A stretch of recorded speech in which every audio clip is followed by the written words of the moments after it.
Welcome to the Savvy Luminary podcast, Astrology for Entrepreneurs. I'm your host, Leslie Tagorda, creator of the Astrobrand Method, business astrologer, brand designer, author, and Aquarius boss woman. I help visionary spiritual entrepreneurs and impact makers like you illuminate and amplify your unique star powers so you can be the luminary you were born to be.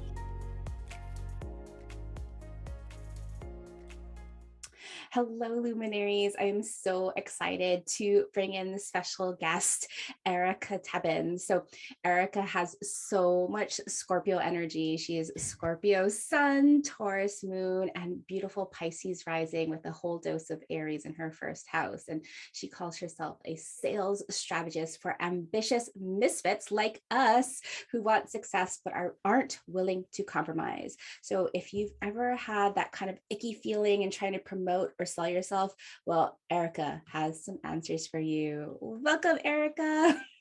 Thank you so much for having me. I am so excited to be here because I am a listener of your podcast and I love it. So I'm fangirling a little bit. Well, a fangirl is mutual here, Erika. I listen to your podcast, Sell It Sister, and just love your work. And, we've had an Astrobrand session together and we've been in some masterminds, I guess we could say, together. But I think it was like you had posted something about your sales process. And I'm like, Erika, you need to come on to my podcast and talk about that. Yeah.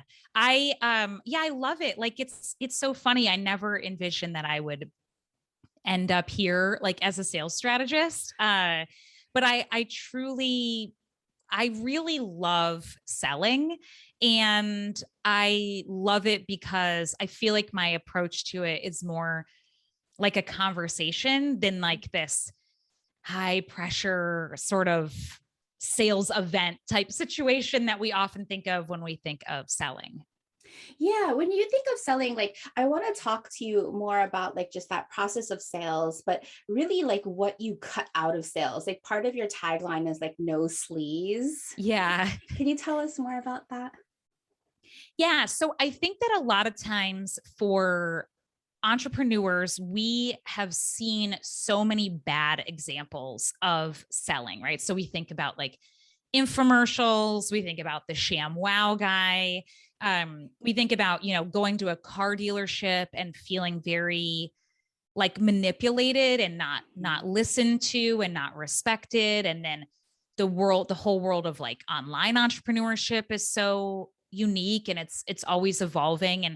But there's have unfortunately been a lot of practices that have been really common that don't really honor people's like personal agency or don't really like, I feel like respect their intelligence and all of these things. So it's really less of like kind of trying to game the system and like tricking people into saying yes. And it's really more about coming at it from a place of like, I'm awesome, you're awesome. I might have something that you can benefit from. And like, let's just see if we're a good fit. And if we are, that's awesome. If we're not, like maybe I need to direct you to somebody else who is, or maybe it's just like a not now. And also just respecting that and being like, okay, cool. Like we still get to hang out. We still get to be in touch. Like I'm not going to just ignore you because you decided not to work with me right now. And that like, maybe in the future it will be a better time, and just really trusting that like we are all adults who deserve to be treated with respect and have our personal agency really respected as well. And that we don't have to trick anyone into a yes. I love that so much. I know in your podcast intro and the Sell It Sister podcast intro, you talk about like that bro marketing. Yeah. And how there's a lot of problems in this online entrepreneurship space where even like, proud women entrepreneurs and proud entrepreneurs who like say like they're, fighting patriarchy are actually just replicating these systems of manipulation and tricking the yes and pressuring into spending a lot of money. And it just freaking disgusts me. Yeah. Is that what you're kind of alluding to in terms of like that manipulation idea? Yeah. And I think it's really hard because, a lot of people come to entrepreneurship and they don't have a background in entrepreneurship per se. Mm-hmm. So they're like, oh, well, this is this thing that I do that I'm really good at, right? So like, let's just say like for you, you do branding, you work with astrology.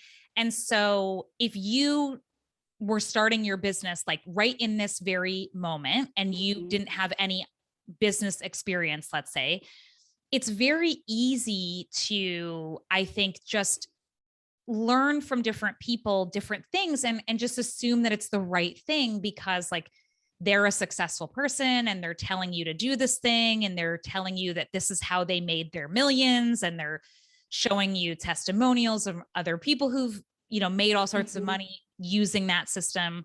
So you're just like, okay, I guess I don't know, like this is what they're telling me to do, so I'm going to do it. And even if like our gut is saying like, no, this doesn't feel right, or I don't like this, it's just like, well, I don't know. Like, I guess this is just what I have to do if I want to be successful. And so it's hard because if you don't know any other way to do it and you don't have like a background in entrepreneurship, then like you wouldn't necessarily know. And even for me, like when I pivoted and went fully online 4 years ago, I had always had in-person businesses. So even at first, there were elements of the online world that I was like, well, I don't know, like it's different, right? I just have Mm-hmm. to, I guess I have to like play by different rules or do things differently because I'm operating in a different like type of medium or a different type of platform. And it's like, yes, and also no. Like there's still things that carry over from more like traditional sales and marketing practices that still work. And you don't necessarily need all of these like complex funnels and all these bells and whistles and all these weird tactics. Like you don't necessarily need all of that in order to be successful. Oh my gosh, I feel like a sigh of relief just hearing everybody's like, I don't need a funnel. Yeah, like it can be really simple. And actually, this is so funny. I posted this in my Instagram stories yesterday. I literally got like the best cold pitch DM or email of my whole life. I'm guessing the person maybe found my LinkedIn, which I don't even really use anymore. Mm-hmm. It was literally just this email, and it was like, hey, I saw that you went to University of Phoenix. Shaq also went to University of Phoenix. Like, that's so cool. It was something like that. I swear, like, I wish I was making this up. And then it segued right into, we help people write like best-selling books for their businesses, like da da da da da. Do you want to work with us? And I was like, that is like the weirdest tactic. Like on so many levels, that's the weirdest tactic. And I just thought like somebody out there is like, oh, because then a friend of mine was like, oh my gosh, I just got a similar one, same like framework, whatever. And I was like, who is teaching this? Right? Like this is Yeah. bananas. And who is that going to work for? I don't. So I think that like we see things like that and we go, is this what I'm going to have to do in order to like have success? And the Yeah. answer is like a giant no. Yeah, Like it's a please no. don't. Please don't. Like it's so like I don't know, it's bizarre to me that anyone would think to do that. But I think really like what that is trying to do is something I talked about before, which is spray and pray, which is just like trying to get like, this is what a lot of like MLMs teach, right? Like just try to reach out to everyone and you're going to get like a ton of no's, but you're going to get like a few yeses. And so just like suck it up and do it in this very weird way. But like the reality is like maybe that person is actually legit. I kind of doubt it, but like maybe let's just say they are, and that they actually help people get like published for, that then they can leverage that in their business and all of that. Like it would be a lot better if that person actually took the time to like get to know me and form a relationship with me. And Yeah. actually even see if like I had any desire to write a book. Like it takes longer. It takes more intentionality, but it's so much better than just like sending random emails or DMs. Yeah. I love how you name it, that spray and pray. Essentially like cold calls, right? Like in cold Yeah. sales. I mean, does like for me, cold sales never work for me. Like we get all of these solicitations in the mail and your email, just like delete DMs, delete, delete, delete, delete. And so, I don't think any of our listeners think that cold sales actually, I mean, that kind of adds to that ickiness factor that you Right. talk about, right? Like, ooh, like I have to put myself out there and just like face like, a 99% rejection rate and like hope that like some like gullible person is going to just like bite. Like that just feels terrible. Yeah. Yeah. Like why would you want to start your working relationship that way? It's just so weird. But I think, that the beauty of it is there is a different way that Mhm. for people like you and I and the people listening, who that feels a lot better and a lot more natural and humane. And it also works. Like, and you Yeah. get people who are the coolest clients because they're like, oh, yeah, I totally get who you are. I get what you're all about. I see that you're legit. You treat me like a real human. And like, yeah, I think that I would love to invest in you. And then you get to start that working relationship off in a really like beautiful, fun way instead of this icky way. Those relationships, they're so important. And I know like when I'm teaching astrology and branding, yes, we're looking at our ideal customer, we're looking at our soul customer, but in the process of building that relationship, we have to know ourselves really well Mm-hmm. before we can establish that relationship. And so knowing our value, knowing what we do best before we can like reach out to that next person. And yeah, starting off all of our business relationships in that relationship stage. And just to reflect that back in your personal astrology, you have that Virgo on that seventh house descendant, but you have all of Libra in there, and you just have like a packed house of Libra. You have the millionaires aspect that happened in the 80s and 81s with the Jupiter Saturn conjunction in Libra. Have you heard of that before? That No. yes. So all of you lucky ladies born in that 80 81 kind of phase, that you had a Jupiter Saturn conjunction. For you were born right before it. It was like an 81 in January of 81 when they met. um Jupiter, the planet of expansion, and Saturn, the planet of boundaries and contraction, just create this like orb of intense energy where it's like pushing and pulling and pushing and pulling. But it really says that you can create a lot out of a little. Like you're really good Ooh. with managing your resources. Instead of overspending and overdoing, you're like, oh, I have boundaries. Like this is the container that I get to work with and magnify and like, that is right there in your seventh house. So of course, relationships are like so important to you. And then like most of us and like the late Gen X and early millennials, we all have Pluto in Libra. And Pluto and Libra, you have also your Venus there. So you're always constantly pulling in empowered women, powerful relationships. So you have this packed house in your relationships of how you look at relationships and like who you are best meant to collaborate with. So I love hearing you always talking from that perspective of like, let's build a relationship, let's partner, let's co-create, let's do this together. Yeah. Oh, I love learning about that because it's interesting because I definitely don't have like a huge following or anything, comparatively. Like I'm not like Yeah. my email list is still like just under 1,000. It's like, it goes up, it goes down, it goes up, like, but Yeah. it's never actually hit 1,000. And I've had it for like, I mean, gosh, 4 years now, almost 4 years.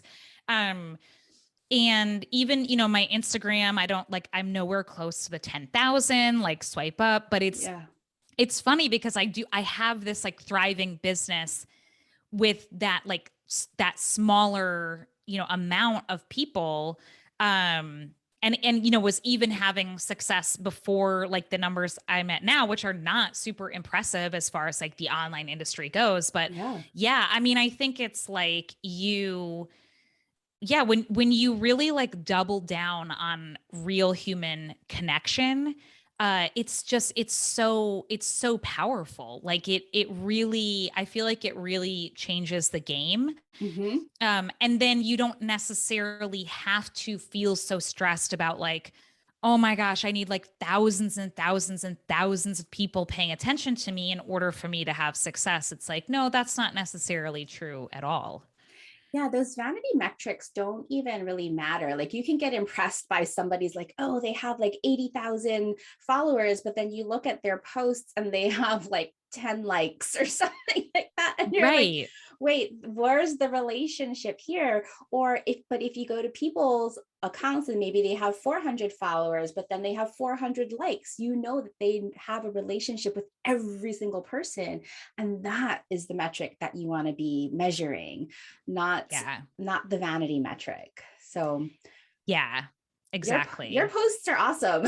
And they're like really like they're well engaged, and so you have that connection to like to almost every single person of your followers. That's beautiful. Thanks. Yeah, to me it also just feels more enjoyable. Like, um, I don't want to just like be someone on a mountaintop with like a megaphone, just like shouting things at people. That doesn't feel very like regenerative or joyful in my own business. I actually really like getting to know people and also getting to connect people. It's really fun for me when I've had clients who then I know other people or other clients and I'm like, "Oh, you should really like know each other," and I will introduce them. I'm constantly doing that. I'm constantly referring people, and I really love like building community around everything that I do. It's really important to me because I feel like it's just, I don't know, it feels more enjoyable to me than kind of Yeah. just making money in a vacuum. Like that just feels Yeah. very boring and very cold. I love hearing that so much.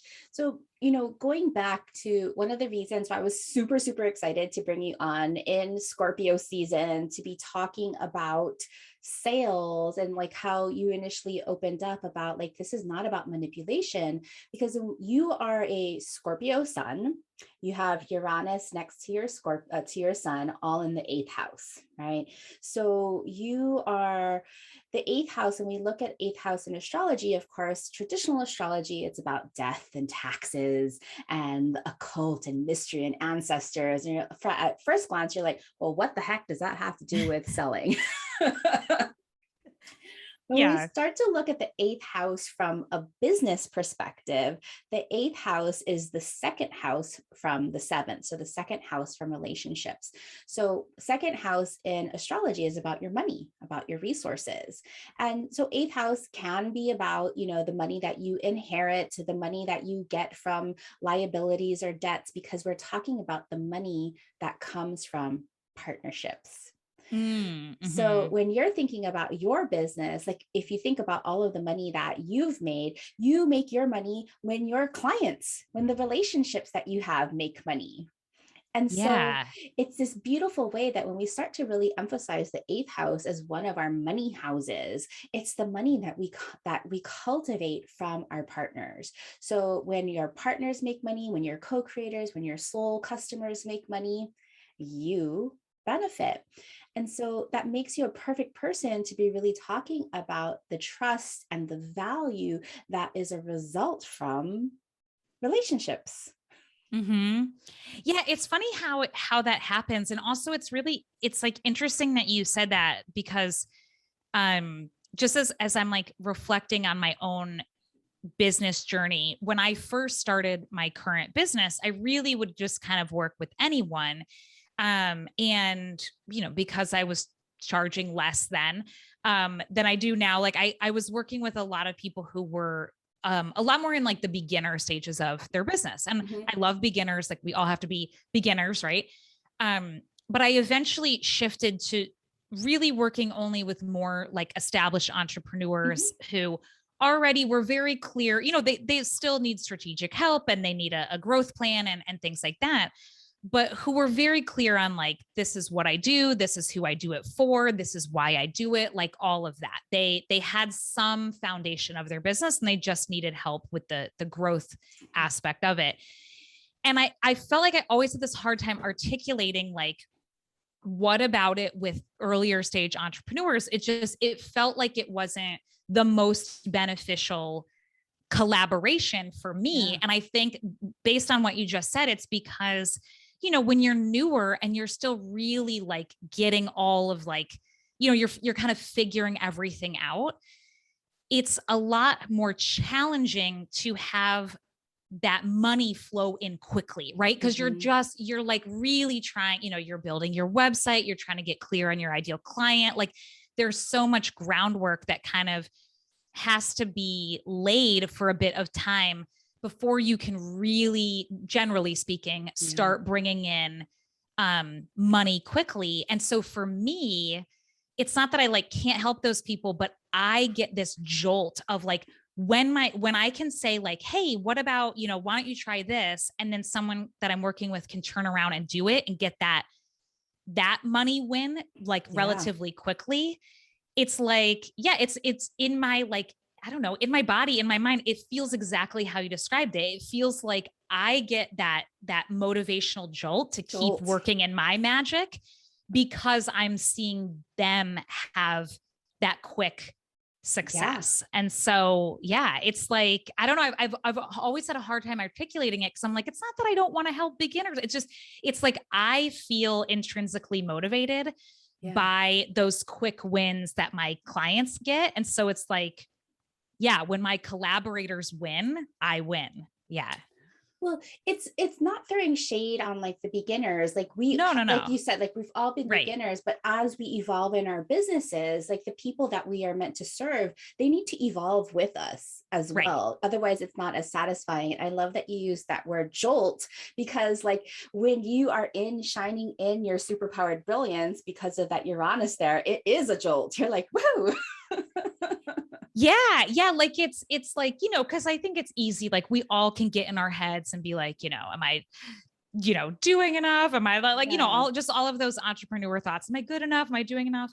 But yeah, like it feels really like it's so cool when like, if I do like an intensive with somebody and then like, you know, they implement and it's 2 weeks later and they're like in my DMs, like, oh my gosh, you'll never believe, like I got, you know, like I launched it or I did this or that. And I'm like, yes, it's like, it feels so regenerative for me. And it feels so, it's almost like pouring gasoline back in my tank to be like, yeah, I have to keep doing this. And like the work I do does matter. And it is important and all of that. Oh my goodness. Spoken like a true Scorpio. Just so beautiful. An empowered Scorpio at home in her 8th house. So as we're thinking about like sales and this idea of Scorpio, of trusting your own power, of being authentic, of, you know, the lowest thing of Scorpio is manipulation. The highest of Scorpio is really saying no to all the things that don't fit. When we start to look at like your framework in terms of how to sell, how to promote your value in a way that feels really good and honors everyone involved, what comes to you? Yeah. So I think that first and foremost, it's really leading with your truth, right? So one of the things that I teach in my group program, which is called Rebellious Success, is is your truth, is getting really clear on your truth. And that is like your truth about you, your truth about like really why you do the work you do. Because usually the people I work with are people who are trying to change their industry that they're in, or bring in, maybe they don't want to like turn their whole industry on its head, but they want to offer a different viewpoint to the type of work that they're doing. And so it's really like, why, like, what is that change that they want to see, and why do they want us to see it, and who like, what about them do they want to honor at their core?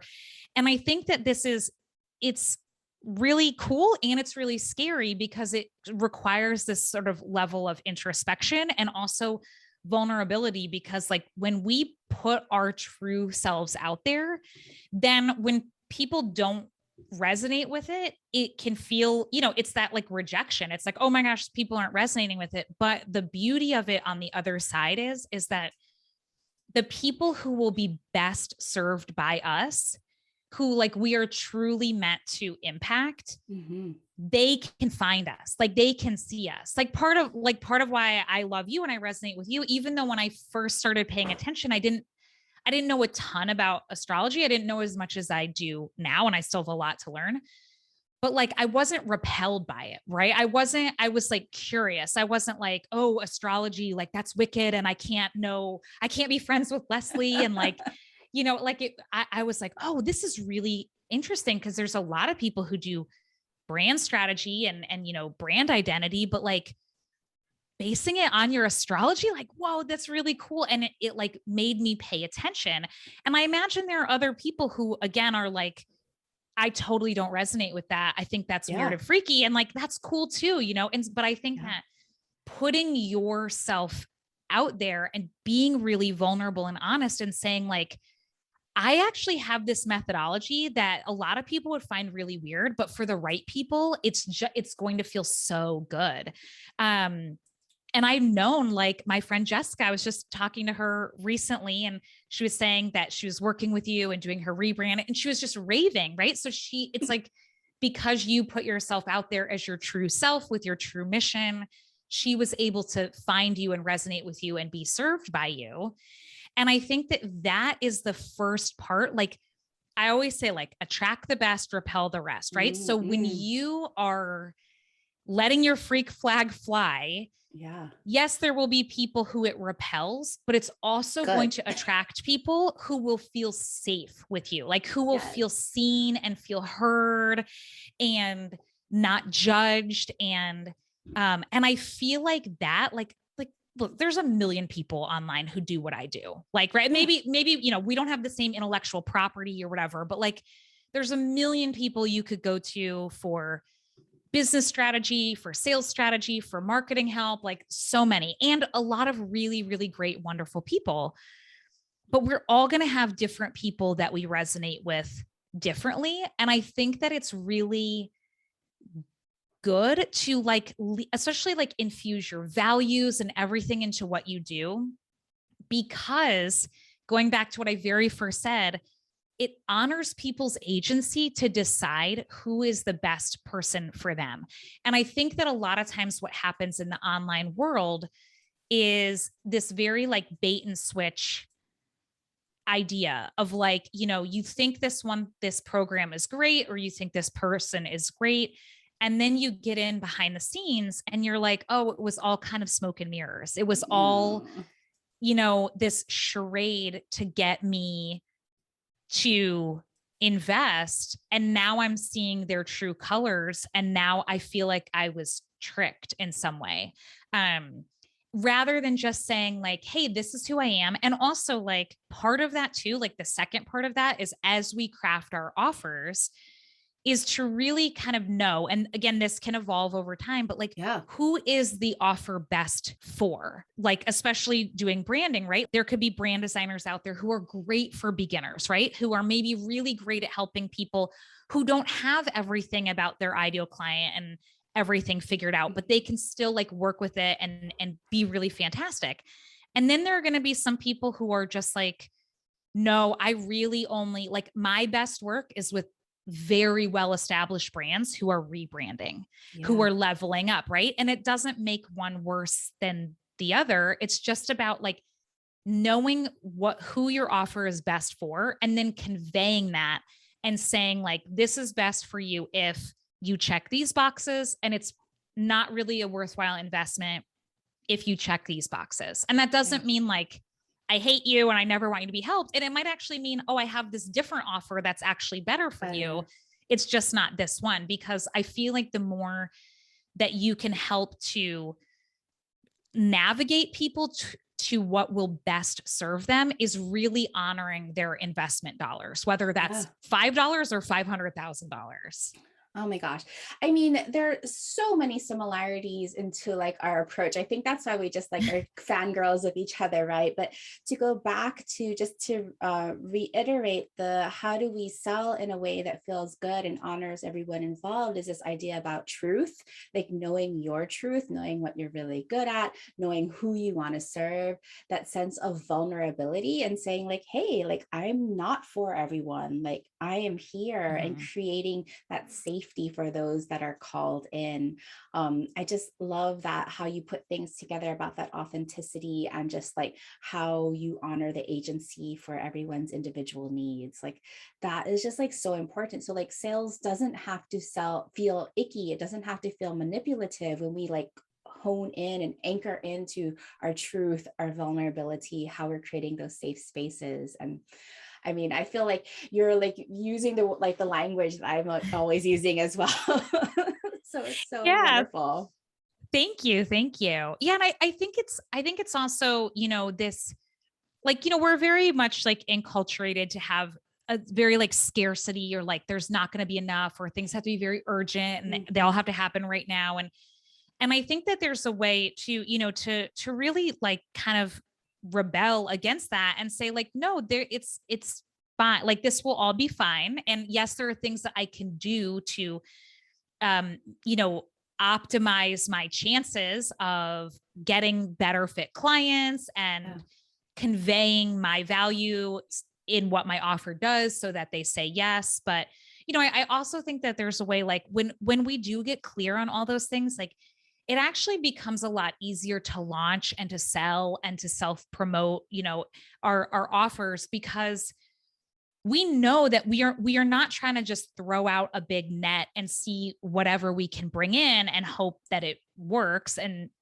just looking at people as like dollar signs. Like we're really like, no, I have this one thing that, like, if this is you and if this is the thing that you're looking for right now, then like this offer is amazing and you will be so well served by it. And I feel like it can add sort of to that necessary momentum that we need when we're really trying to, like, especially if there's like a cart open, cart closed, like we have to be really present for that launch and be like, make sure that people know about it. We have to be talking about it. And I think that when we feel clear and confident in that, like, no, the people that the offer's for are like, I serve them so deeply with this offer and they get so much out of it.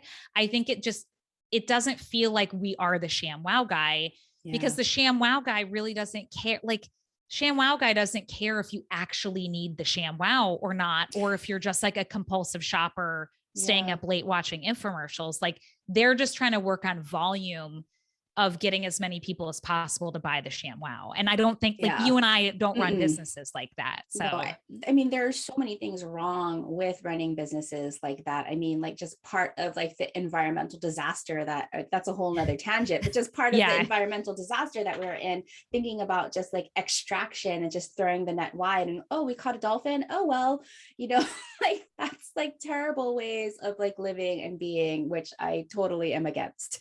Yes, exactly. Oh my gosh. That's like a whole, that's a thing. whole thing. It's a whole thing, but yeah, it's really, it's really like, it's something important to be mindful of in our businesses for sure. When we start thinking about, you're talking about your offers, right? And creating offers in a way that makes them feel abundant and profitable and sustainable. How do you think about when you're putting your offers together? What do you think about? Yeah. So I try to be really intentional. So I often say that I'm all about like intentional, sustainable offer creation. After working with lots and lots of clients, one thing I realized over time was that I could help clients create all different kinds of offers. And even within offer types, there's different ways that you can adjust that offer accordingly, right? Like there's a bunch of different ways you technically could run a course, let's say. And I think a lot of times what happens in the online space is that a lot of times people will see people making a lot of money with one type of offer, or people are selling, let me help you create this one type of offer. And depending on how it's being marketed, obviously there's brilliant people out there who, I totally trust and I recommend all the time to like teach somebody how to make a course and sell a course.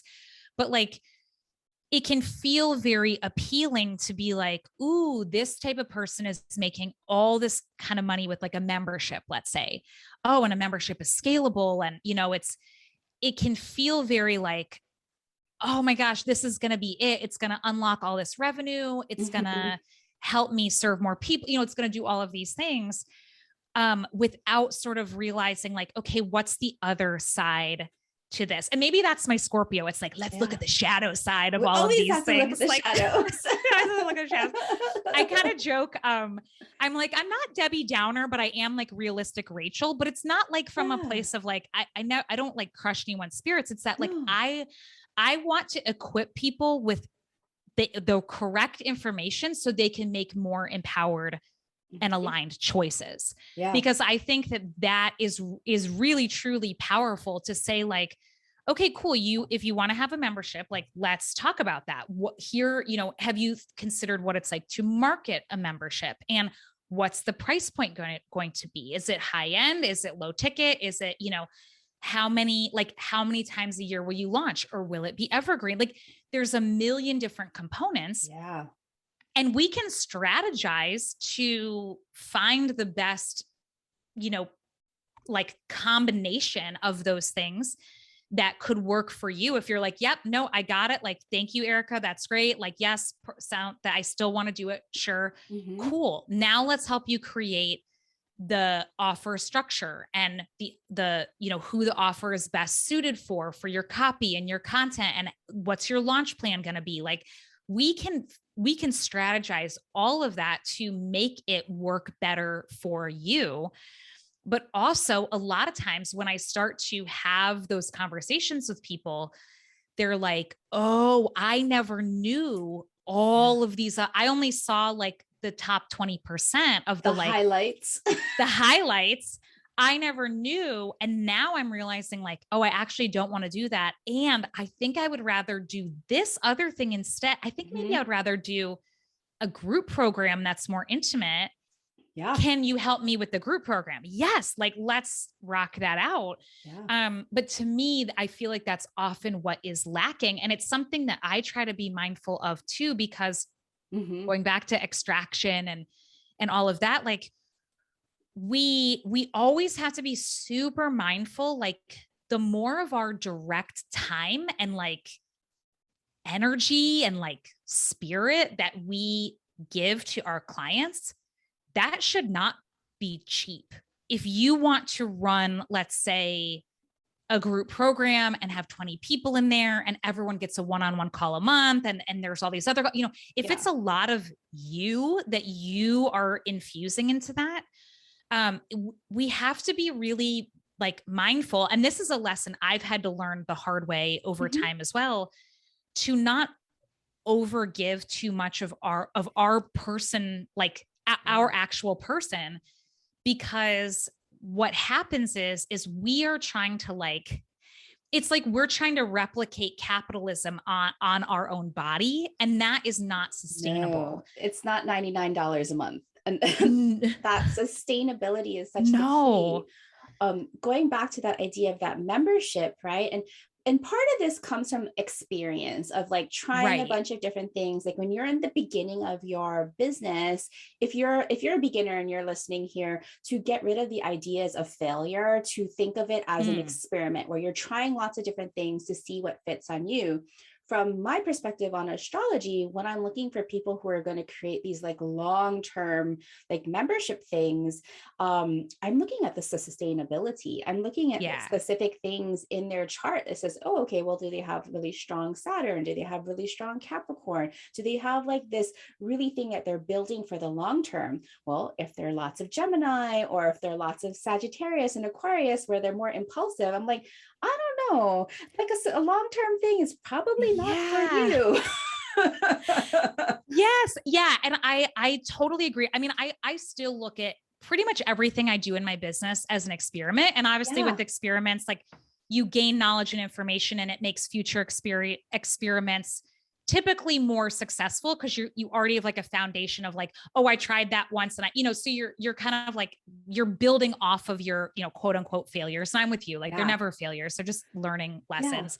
So you can like, your experiments can be more like fine-tuned as you go, but I still look at everything I do as an experiment. And to that example of the long, like time, like I'm a very impulsive person too. So I know for me, while like I can do a really great group program, and I have like my first group program was dirt cheap and I over delivered myself to death.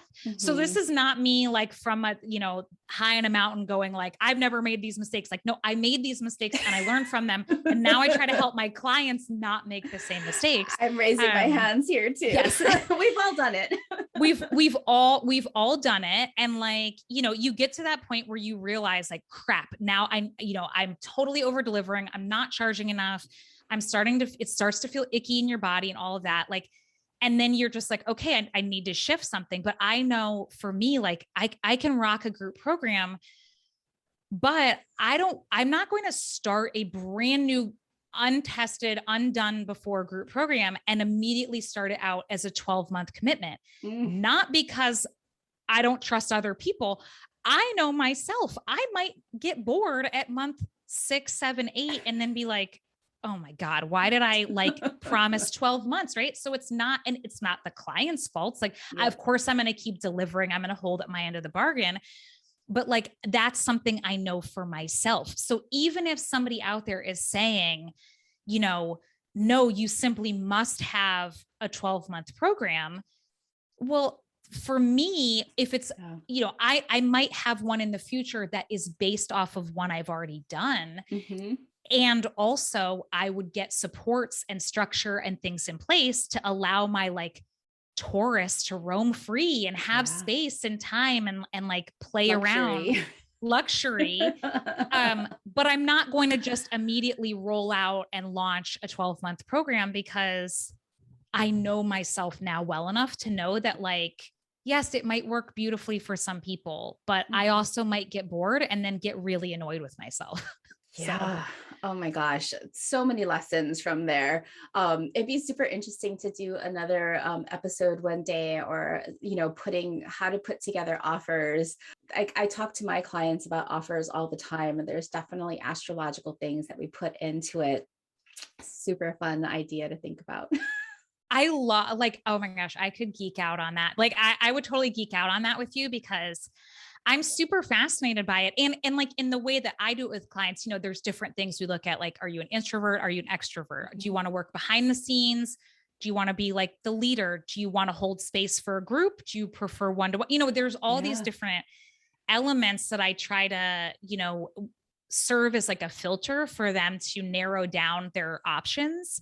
And also those can change, different seasons of our life and everything too. But like to layer astrology on that, I feel like would be so interesting. And also, cause then too, like with the like Taurus and the luxury, like to say like, oh yeah, you would actually be great to have, an offer like this. And also you should probably hire a community manager. You should probably hire a launch, have these other things to be like, this will actually make it so that your offer can succeed and you don't burn out and like hate it.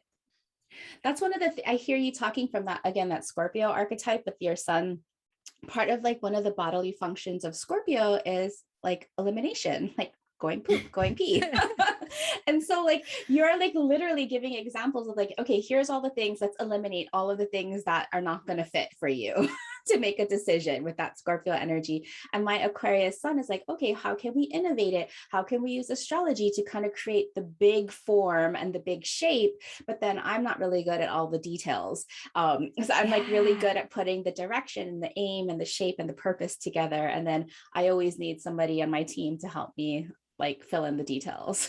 So beautiful way. I also think, kind of going back to the idea of like why I love community and why, I love those relationships is because we are meant to like bring all of our unique greatness, I feel like together. Like, I feel like we, again, we're also like capitalism and patriarchy and colonialism is all like, oh, individuality and you have to do it all yourself and you have to be the best. And it's sort of like, yeah, but no, we're actually like the best when we are in community and when we are not trying to fit into all these other molds. And when we just say like, for some people, it's like they might never have a scalable offer, like a truly, and that's okay. And like, it's okay to honor that part of you and to just be like, I feel perfectly content to just have whatever roster of clients, one-to-one clients I have. And like, that'll be enough. And I'm not going to apologize like for the fact that that's how I want to run my business, because that feels good to me. And to just be like, yeah, that feels good to me. And even thinking about offers and like designing offers as it relates to selling is like, when we feel good about the offer, it's just easier to sell. Like, not even just, who it's for and all that, but when we actually feel good about the delivery of the offer, we will, we are like encouraged to sell it. Even like same thing with pricing. I'm not a big believer in just arbitrarily raising your rates. If you can't embody that rate, you will self-sabotage, because you'll be like, I can't talk about that offer because I feel like I'm overcharging people or whatever. But like, once you can kind of, I feel like, get all of that together, and again, it takes some experimentation. You might need to get some outside help, but like, when you have it, I feel like it just becomes a given that you would sell it with confidence, because you're like, hell yeah, like this thing is great. And I can't wait to get in there and do this work with my clients. I love all of it, Erika. Just love it. So as I'm gonna have you share all of your offers and how people can get in contact with you and start their relationship with you. But before we go into that, I have some fun star questions that I just want you to do little quick answers, kind of like a game show. I feel like I need a dinger or something. I love it. I love it. So the star question. So S is for spirituality. And, everybody who listens to the Savvy Luminary, they connect to spirituality somehow. So what spiritual practices do you use in your business? Okay. So I really love doing new moon and full moon rituals. And I don't know if it's the Scorpio in me, because I know obviously you love the new moon. I love the new moon, but I really love the full moon. Like, I'm a full moon gal all the way. Yeah, you were born like minutes before the full moon. Yes. You knew that, right? I did, because my mom actually said that the hospital was packed that night. Like, the nurses were like, my mom's like, oh my gosh, there's so many babies. And they're like, yeah, because it's a full moon. And a lot of babies get born in the full moon. So that's always stuck with me. So I love a full moon. So I love doing full moon and new moon rituals. I also really love using like tarot and oracle decks, like just for journaling and reflection. And the last 2 years, I have done Carmen Spaniola's oracular year planning workshop. It's like a half-day workshop. It's very cool, and I love it. And yeah. And now that I learned more about astrology, I'm like trying to weave that all into my planning process as well. Amazing. Ooh, I have to go look up that oracular planning. That sounds exciting. It's very cool. Tapping into your highest self using oracles. Yeah. Oh, and I learned through her how to use a pendulum, which is like wild every time I do it, but that's really cool too. Sometimes if I'm stuck on pricing, like I'll use the pendulum, and then, yeah. Oh, I love that idea. I never thought of using a pendulum for thinking about pricing. I tend to use the kinesiology to answer my questions, but ooh, interesting. Cool. Yeah.